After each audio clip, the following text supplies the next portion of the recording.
1톤 트럭 포터는 지난해 우리나라에서 가장 많이 팔린 차지만 그동안 충돌 시험도 없이 판매돼 사고가 나면 중상을 입는 비율이 높았습니다. 정부가 이제서야 제도를 바꾸겠다고 했지만 여전히 부족해 보입니다. 조윤아 기자가 취재했습니다. 안녕하세요. 오토기어 김정민입니다. 포터 EV가 이제 곧 출고가 될 걸로 보입니다. 아마 오늘 오후 아니면 내일 오전에 출고가 이루어질 것 같은데요. 아마 많은 분들이 이제 포터 EV를 출고를 하는 걸 놓고 우려도 하시고, 어떤 분들은 저렇게 자동차 좋아하는 자동차 광이 포터 EV를 출고를 해서 캠핑카로 만든다고 그러면 생각보다 저 사람 차 고를 때 여러 가지 고려했을 텐데, 꼼꼼하게 비교했을 텐데 생각보다 안전하다라는 판단이 들어서 그런 거 아닐까라고 생각을 하시는 분들이 계실 것 같아서 몇 가지 우려사항을 좀 말씀드리도록 하겠습니다. 그리고 또 단점을 지적하고, 속칭 이제 제 차를 까야 되지 않습니까? 이제 곧 제 차가 될 텐데, 그런데 차를 제 손에 쥐고 운전할 때는 이쁜 부분, 좋은 부분들이 더 많이 보이기 때문에 나오기 전에, 얼굴 보기 전에 몇 가지 우려사항들, 그리고 또 꼭 체크하셔야 될 부분들, 이런 것들을 좀 말씀드리도록 하겠습니다. 먼저 이 포터2나 봉고3와 같은 1톤 생계형 트럭은요, 위험합니다. 위험할 수가 있다가 아니라 위험합니다. 사고에 취약합니다. 왜냐? 사실 이 생계형 트럭으로 분류가 되기 때문에 제조사에서 구조 보완을 통한 가격 상승을 억제할 수 있도록 정부에서 한동안은 충돌 테스트 자체를 면제를 해줬고요. 최근 들어서 전면, 후면 정도만 충돌 테스트가 실시가 됐습니다. 측면, 옵셋, 전도, 전복 이런 테스트 안 합니다. 그러니까 포터2나 봉고3는 전면 충돌과 후면 충돌 시 안전성이 약간 보장되어 있고, 그마저도 본넷의 길이가 거의 짧죠. 충분히 사고가 났을 때 가속도를 줄여줄 수 있을 만한 크럼플 존이 존재하지 않습니다. 엔진이 운전석 아래쪽에 있어서 극단적으로 보닛이 짧습니다. 이렇게 돼버리면 정면 충돌도 취약하지만 가장 취약해지는 건 옵셋 충돌입니다. 40%, 25% 부분 충격을 받았을 때 구조물이 형태를 유지하지 못하고 캐빈룸까지 밀고 들어올 위험이 있습니다. 특히 측면 충돌에서 취약성을 크게 드러냅니다. 그러니까 사고에 취약하고 사고 시 부상이나 사망 확률이 높은 차입니다. 그럼 이 차를 왜 출고를 했느냐? 단순히 가격적인 이점 때문인 거냐?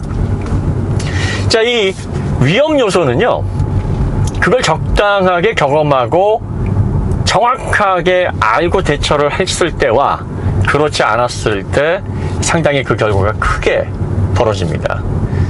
자, 바이크가 상당히 위험하다라고 하는데요. 바이크를 십수년 혹은 몇십 년 크게 부상 없이 타시는 분들도 꽤 많습니다.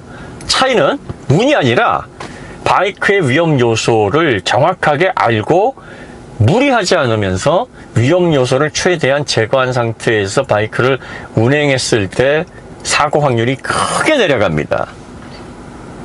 이런 승합차들, 또 1톤 트럭도 마찬가지입니다.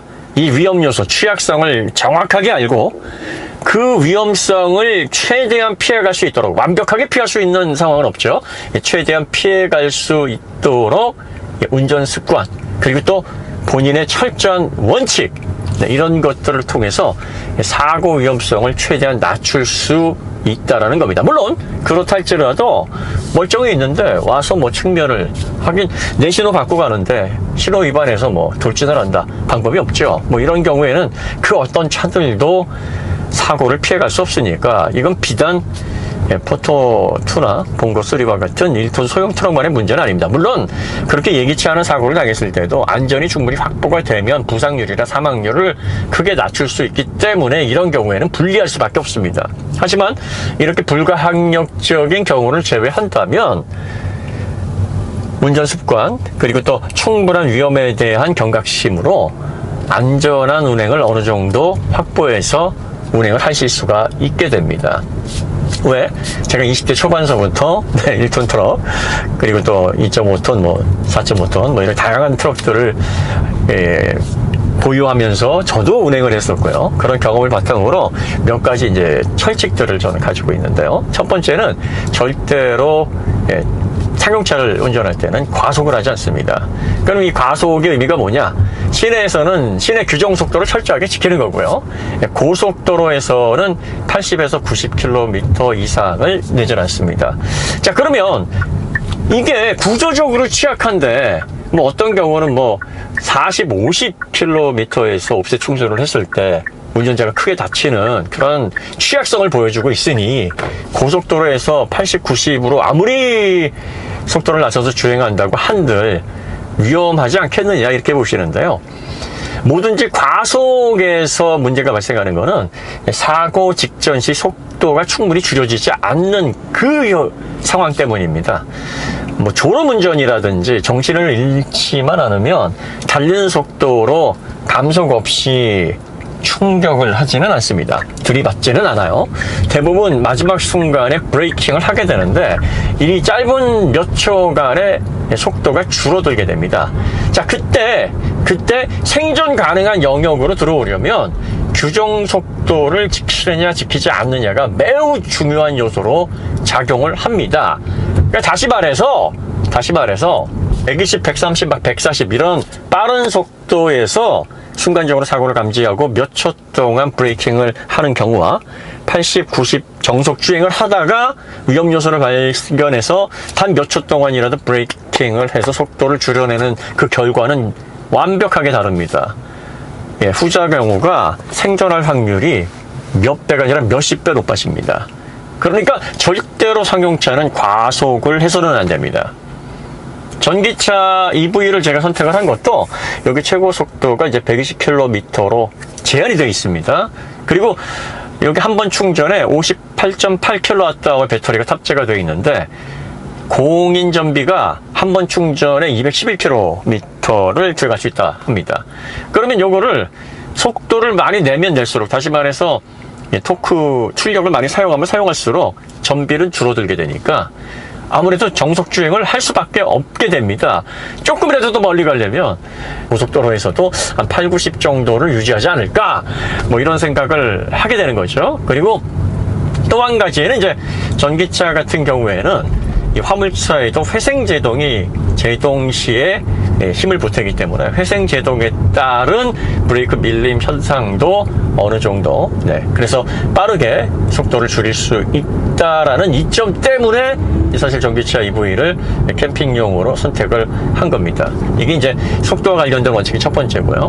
두 번째는 신호를 정말 잘 지키셔야 됩니다. 이건 너무나 당연한 얘기인데 화물차는 시간이고 돈이고요. 빠른 운행, 그리고 조금이라도 뭐 여러 번 오도를 소화해내는 뭐 그런 것들이 사실은 수입과 직결이 되기 때문에 상당히 신호를 잘 지키지 않는 경향이 있습니다.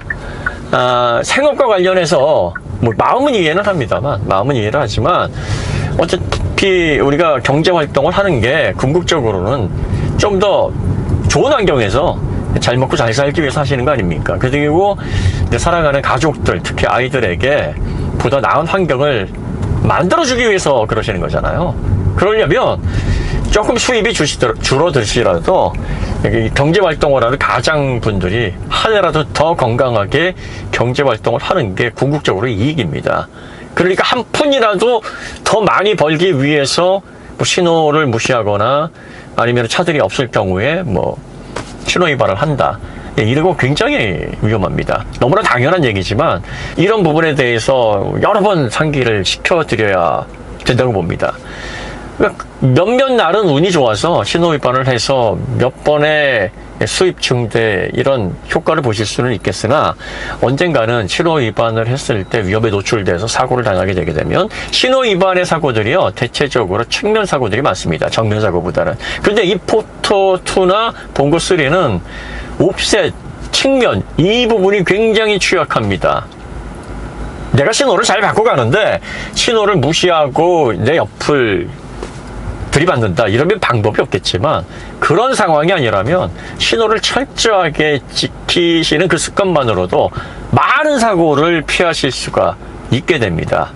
그러니까 이 두 가지 부분, 규정 속도 혹은 정속 주행으로 고속도로에서 최대한 속도를 내지 않으셔야 된다. 그래야지만 사고의 순간에 몇 초 만에 브레이킹으로 생존 가능한 속도로 속도를 줄여낼 수 있다라는 이 부분을 꼭 기억을 하셔야 되고요. 두 번째는 차가 있던 없던 낮이든 새벽이든 신호 체계를 정확하게 지키셔서 내가 예상치 못했던 사고에 노출되는 경우가 없도록 안전 운행을 하셔야 된다는 겁니다. 이 두 가지가 이 포토와 같은 상용차를 안전이 충분히 확보되지 않은, 그래서 사고 위험에 취약한, 부상 위험이 높고 사망 위험이 높은 이런 차들을 운행할 때 철칙으로 여기셔야 됩니다. 위험이 있다! 이건 위험하다 그래서 무조건 사람을 다치게 하거나 죽게 만들지 않습니다. 그 위험을 과소평가하거나 그 위험을 잘못 다뤘을 때 해를 입게 됩니다. 그 위험을 최대한 두려워하고 그 위험 요소에 대해서 경각심을 갖고 세심하게 다루게 되면 그래도 부상을 입을 수도 있고 그래도 운이 좋지 않아 사고가 날 수는 있습니다만 그 확률을 크게 낮출 수 있게 됩니다. 뭐든지 인생은 확률 게임이에요. 확률 게임이다 보니까 확률을 최대한 높이다 보면 좋은 결과로 이어집니다. 자, 그럼 포토 EV가 출고되면 하나씩 포토 EV의 특징과 제가 또 포토 EV를 통해서 계획하고 있는 계획들을 하나씩 영상으로 만들어서 보여드리도록 하겠습니다.